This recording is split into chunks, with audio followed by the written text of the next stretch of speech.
Imagine ouvrir les yeux sans pouvoir bouger, entendre des voix inconnues autour de toi, sentir le froid sous ton dos, et comprendre peu à peu que tu es allongé sur une table d'autopsie, officiellement déclaré mort.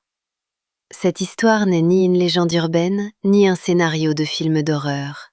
Elle s'est réellement produite. En 2011, en Pologne, un homme de 56 ans est retrouvé inconscient dans son appartement. Les secours arrivent rapidement, mais son corps est glacé, son pouls presque indétectable, sa respiration inexistante. Après plusieurs minutes d'examen, le verdict tombe, décès constaté. L'homme est transporté à la morgue, placé dans une chambre froide parmi les morts. Quelques heures plus tard, un médecin légiste s'apprête à pratiquer l'autopsie. Le rapport est prêt, le scalpel est en main, la routine commence. Jusqu'à ce que l'impensable se produise. Le corps frémit, un léger mouvement, puis un gémissement. L'homme ouvre les yeux. Panique totale dans la salle. Le médecin recule, l'assistant crie. Personne ne comprend ce qui se passe. L'homme est vivant, depuis le début.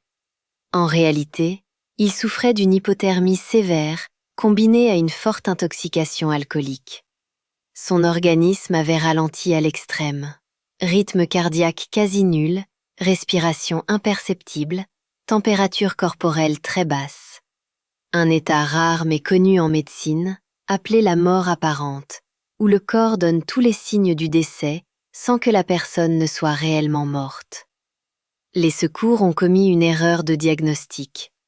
Immédiatement transféré à l'hôpital, l'homme survivra miraculeusement sans séquelles physiques majeures, mais avec un traumatisme psychologique immense.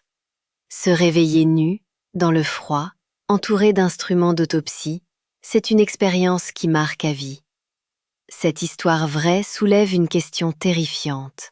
Combien de personnes, dans l'histoire, ont été déclarées mortes alors qu'elles ne l'étaient pas? Aujourd'hui, la médecine est plus précise, les protocoles plus stricts. Mais cette affaire nous rappelle une chose essentielle. Parfois, la frontière entre la vie et la mort est beaucoup plus floue qu'on ne l'imagine.